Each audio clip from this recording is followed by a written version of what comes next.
আজ আমি বানাচ্ছি মাটন কোরমা। এটা আপনারা রুটি, পরোটা, লুচি, নান বা ফ্রাইড রাইস, পোলাও এগুলোর সাথে সার্ভ করতে পারবেন। আর এটা বানানো ভীষণই সহজ। চলুন তাহলে আজকের এই রেসিপিটা আমরা দেখে নেই। আমাদের এই মাটন কোরমাটা বানানোর জন্য এখানে আমি 600 গ্রাম মিডিয়াম সাইজ করে কাটা মাটন নিয়ে নিয়েছি। আর এটাকে ভালো করে পরিষ্কার করে ধুয়ে রাখা আছে। এখানে আরও কিছু উপকরণ নেওয়া আছে। নিয়েছি এখানে দুটো মিডিয়াম সাইজের কুচানো পেঁয়াজ। এই পেঁয়াজটাকে আমি বেরেস্তা বানিয়ে নেব। রয়েছে একটা মিডিয়াম সাইজের পেঁয়াজ পেস্ট, 3 টেবিল চামচ টক দই, 2 টেবিল চামচ আদা রসুন আর দুটো কাঁচা লঙ্কা একসাথে পেস্ট করা আছে। লাগবে 1 চা চামচ ধনে গুঁড়ো, 1/2 চা চামচ জিরে গুঁড়ো, স্বাদ মতো লবণ, 1 চা চামচ হলুদ গুঁড়ো, 1/2 চা চামচ লাগছে আমার গরম মশলা পাউডার, 1/2 চা চামচ রেড চিলি পাউডার, 1/2 চা চামচ লাগবে কাশ্মীরি রেড চিলি পাউডার। এখানে আমি 1 চা চামচ পোস্ত আর এখানে প্রায় 8টা থেকে 10টা কাজু বাদাম আর 12 থেকে 15টা মতো কিশমিশ কিছুক্ষণ জলে ভিজিয়ে রেখেছি। এগুলোকে একসাথে দুটো কাঁচা লঙ্কা দিয়ে পেস্ট করে নেব। লাগবে আমার 1/2 টেবিল চামচ মতো ঘি। আর এখানে ফোড়নের জন্য কিছু গোটা গরম মশলা নিয়েছি 2 টুকরো দারচিনি, প্রায় 10 থেকে 12টা গোটা গোলমরিচ, 5টা লবঙ্গ আছে, একটা বড় এলাচ আছে আর রয়েছে 4টে ছোট এলাচ। আর এর সাথে লাগছে আমাদের রান্নাটা করার জন্য রিফাইন তেল। এখন আমি প্রথমেই এই মাটনটাকে ম্যারিনেট করে নিচ্ছি। নিয়ে নিলাম এর মধ্যে আদা রসুন কাঁচা লঙ্কা বাটা, দিয়ে দিচ্ছি ধনে গুঁড়ো, জিরে গুঁড়ো, red chilli powder, Kashmiri red chilli powder, হলুদ গুঁড়ো আর স্বাদ মতো লবণ দিচ্ছি। আর দিয়ে দেবো 3 টেবিল চামচ ফ্যাটানো টক দই। এখন এই সব উপকরণের সাথে আমি মাটনটাকে ভালো করে মেখে নিচ্ছি।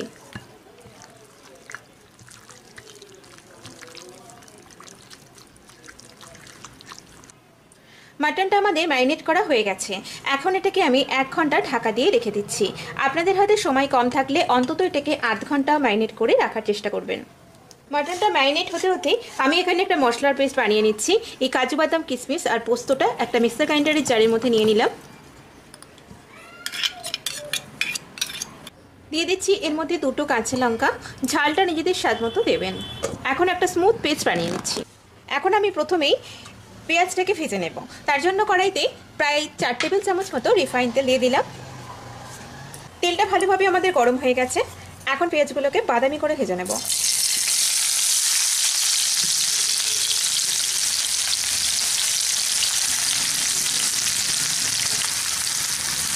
এগুলোকে একদম ডিপ বাদামি করে ভেজে নিচ্ছি।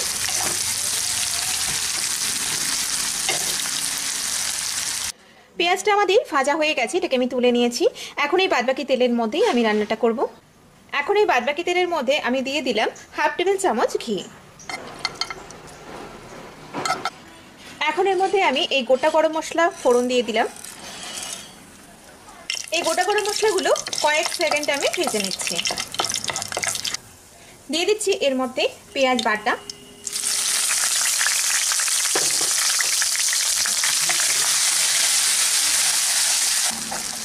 এই পেঁয়াজ পেস্টটাকে আমি 2 মিনিট মতো তেলের মধ্যে ভালো করে একটু নেড়ে নিচ্ছি, যাতে পেঁয়াজের কাঁচাটে গন্ধটা চলে যায়। এখন দিয়ে দিচ্ছি আমি ম্যারিনেট করে রাখা মাটন।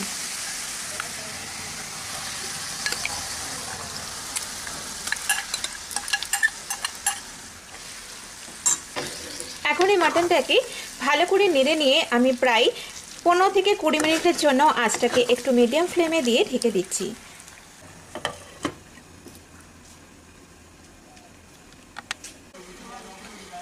প্রায় 20 মিনিট মতো হয়ে গেছে, এটা ঢাকা দেওয়া রয়েছে। এখন আমি এটাকে ভালো করে একটু নেড়ে দিচ্ছি। আপনারা এটা প্রেসারেও দিতে পারেন, তাহলে কিন্তু আপনাদের আরও অনেক কম সময় লাগবে এটা তৈরি করতে। এখন আমি এর মধ্যে কাজু বাদাম, পোস্ত, কিশমিশ আর কাঁচা লঙ্কা পেস্টটা দিয়ে দিলাম। ভালো করে মিশিয়ে নিচ্ছি মশলার সাথে। 2 মিনিট ধরে ভালো করে সব মশলার সাথে মাটনটাকে আবার একটু কষিয়ে নিয়েছি। এখন আমি এর মধ্যে পরিমাণ মতো জল দিয়ে দেবো। এটা একদমই ঘন গ্রেভি হবে, তবে মাটনটা সেদ্ধ হতে যেহেতু সময় লাগবে তাই জলের পরিমাণটা আপনারা একটু বুঝে দেবেন। এর মধ্যে আমি একটু উষ্ণ গরম জল ব্যবহার করছি।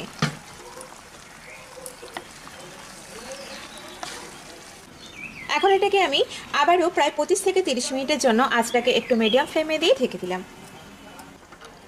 মাটনটা প্রায় 15-20 মিনিট ফোটার পরে আমি ঢাকনাটা খুলে দিলাম। আর এখন এর মধ্যে এই ভেজে রাখা পেঁয়াজটাকে একটু হাত দিয়ে গুঁড়ো করে এর মধ্যে দিয়ে দিচ্ছি।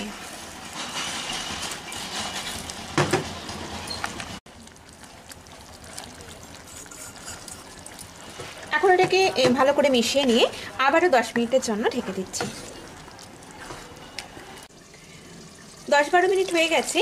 গ্রেভিটা কিন্তু বেশ ঘন হয়ে গেছে, আমাদের মাটনটা ফ্রাই হয়ে এসেছে। আমি এইরকমই একটু গ্রেভি রাখবো, কারণ এটা ঠান্ডা হলে আরও বসে যাবে।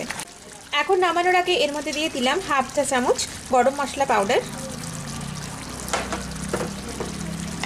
ভালো করে নেড়ে নিয়ে এখন আমি গ্যাসটা বন্ধ করে দেবো, আর এটা সার্ভ করার জন্য একদম তৈরি।